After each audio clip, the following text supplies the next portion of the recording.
Pemirsa, Sekretaris Jenderal Partai Nasdem Patrice Rio Capella mengikuti jejak mantan kolega separtainya Oce Kaligis oleh KPK.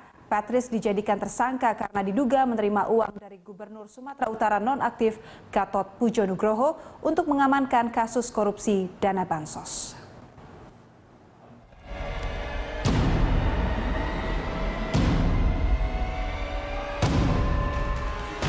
Menetapkan saudara PRC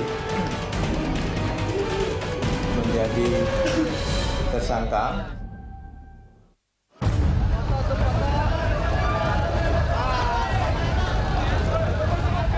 Kasus dugaan korupsi dana bantuan sosial Bansos Provinsi Sumatera Utara memasuki babak baru.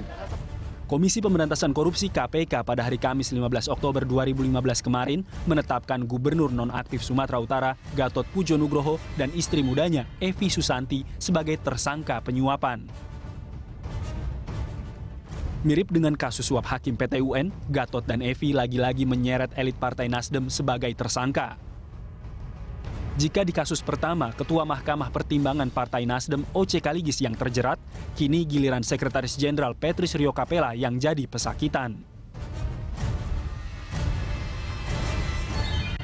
Setelah melakukan pemeriksaan mendalam, KPK menetapkan Patrice Rio Capella sebagai tersangka kasus dugaan korupsi bantuan sosial tunggakan dana bagi hasil dan penyertaan modal Badan Usaha Milik Daerah BUMD Sumatera Utara.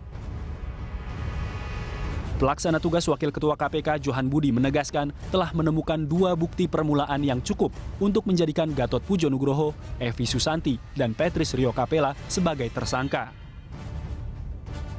Kemudian dalam kasus yang sama, penyidik juga telah menemukan 2 bukti permulaan yang cukup yang kemudian menetapkan saudara PRC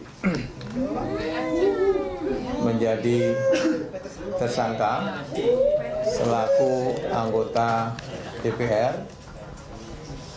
Dugaan pasal yang diduga dilanggar adalah pasal 12 huruf A, huruf B atau pasal 11 Undang-Undang Nomor 31 Tahun 99 sebagaimana diubah dengan Undang-Undang Nomor 20 Tahun 2001 tentang pemberantasan tindak pidana korupsi. Dalam kasus ini, Patrice diduga menerima uang panas sebesar 200 juta rupiah dari Gatot dan Evi untuk mengamankan kasus korupsi mereka yang kini ditangani Kejaksaan Tinggi Sumatera Utara dan Kejaksaan Agung. Korps Adiaksa yang pucuk tertingginya kini dipegang Jaksa Agung HM Prasetyo yang tidak lain mantan kolega Patrice di Nasdem. Gatot dan Evi disangka melanggar pasal 5 ayat 1 huruf A, huruf B, atau pasal 13 Undang-Undang Nomor 31 Tahun 1999 sebagaimana diubah Undang-Undang Nomor 20 Tahun 2001 tentang pemberantasan tindak pidana korupsi. Sementara Rio Capella dijerat pasal 12 huruf A, huruf B, atau pasal 11 Undang-Undang yang sama. Sebelum ditetapkan sebagai tersangka, Patrice yang sehari-hari bertugas di Komisi 3 DPR pernah menjalani pemeriksaan selama 4 jam di kantor KPK pada hari Rabu 23 September 2015. Pemeriksaan Patrice memantik tanggapan DPP Partai Nasdem. Ketua Fraksi Nasdem DPR, Victor Laiskodat menegaskan jika Patrice terbukti tersangkut suap, maka bakal ada tindakan tegas dari partai. Kita lihat, kalau ternyata nanti Pak Rio di kemudian hari terbukti, ya pastilah dari Nasdem akan memberikan sanksi tegas pemecatan. Kalau tidak, ya kami akan memberikan perlindungan terhadap beliau. Itu tentunya. Rehabilitasi ya nggak perlu, karena beliau dipanggil oleh menjadi saksi. Tapi tentunya kami menghormati semua langkahnya, dan terutama apabila teman-teman melihat apa yang saya sampaikan, bahwa partai ini didirikan dengan sebuah komitmen besar. Jadi nggak ada urusan 1-2 ternyata bermain-main, silakan aja dibersihkan oleh alam. Tapi tetap berjalan dengan komitmen besarnya restorasi Indonesia. Kasus suap tidak hanya menyeret Patrice Rio Capella, tapi juga menyerempet petinggi Partai Nasdem Surya Paloh. Sebab ternyata Gatot Pujo Nugroho mengakui pernah bertemu dengan Ketua Umum Partai Nasdem itu pada Mei silam. Namun Surya Paloh menampik pertemuan itu untuk mengamankan kasus yang mendera Gatot. Menurut Surya Paloh, pertemuan itu untuk mendamaikan Gatot dan Tengku Eri Nuradi, Wakil Gubernur Sumatera Utara yang hubungannya kurang harmonis. Itu 1 bulan sebelumnya, maka baru saya bisa terima. Hadir dalam pertemuan, ada Pak Oce Kaligis, ada Pak Gatot, ada Bung Eri, ada saya, ada 4 orang. Di mana itu? Di kantor Nasdem. Kapan pertemuannya itu? Siang hari. Adakah pembicaraan soal masalah minta bantuan perkara? Kamu lihat nih wajah saya. 1 kalimat tidak ada. 1 kata pun tidak ada. Begitu ditetapkan sebagai tersangka, Patrice langsung menyatakan mundur dari jabatan Sekretaris Jenderal Partai Nasdem dan keluar dari partai tersebut. Patrice pun menyatakan akan mengikuti proses hukum yang dijalani.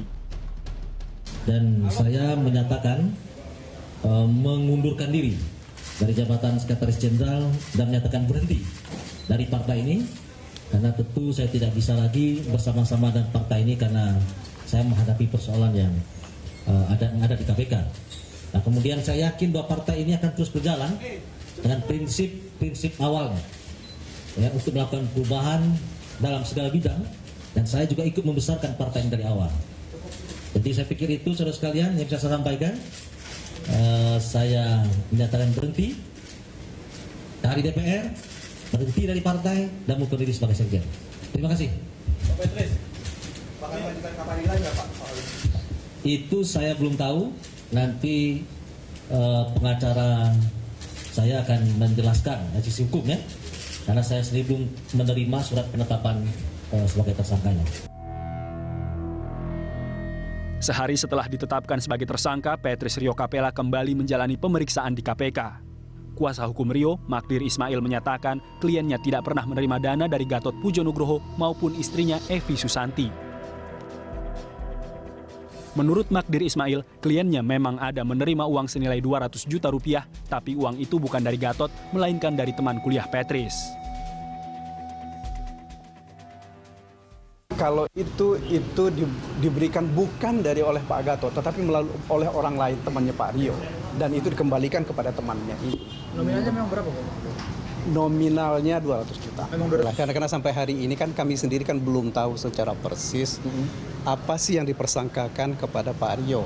Kan baru kita baca dari keterangan teman-teman, yang mencatatan teman-teman di melalui media kan, bahwa terhadap Pak Rio dipersangkakan pasal 12A dan B sama pasal 11. Sementara Pak Gatot, kalau saya tidak keliru dari berdasarkan surat panggilan, beliau itu diperiksa, dijadikan tersangka karena melanggar pasal 5 ayat 1 pemberi. Iya, sebagai pemberi, dan kemudian pasal 13. Ya. Ini kan, ya tentu kan kita bisa perdebatkan itu gitu loh, ya. Sementara mantan kuasa hukum Gatot dan Evi, Razman Arif Nasution, mengungkapkan kasus yang dialami Gubernur Sumatera Utara nonaktif tidak akan berhenti di Patrice Rio Capella. Sebab menurutnya aliran dana bansos mengalir ke banyak pihak. Ini kan awalnya 2011. Ini bansos ini 2011 sudah diusut. Tetapi tidak pernah naik ke permukaan sehingga kita pun ikut melaporkan. Nah, diduga ini ada kaitannya juga dengan petinggi Sumatera Utara, gitu loh. Mantan-mantan petinggi di tingkat ya forum daerah misalnya. Wajar saja orang menduga ada bahasa-bahasa, mungkin ada keterlibatan mantan ya katakan Kajati, mantan Wakapolda. Ini dugaannya kan ke sana. Jika benar apa yang dikatakan Razman Arif, maka kasus korupsi bansos Gatot Pujo-Nugroho dan Evi Susanti bakal jadi kasus korupsi berjamaah yang melibatkan banyak pihak. Dan sudah pasti, kini publik menunggu aksi KPK untuk menggulung semua yang terlibat dalam kasus ini.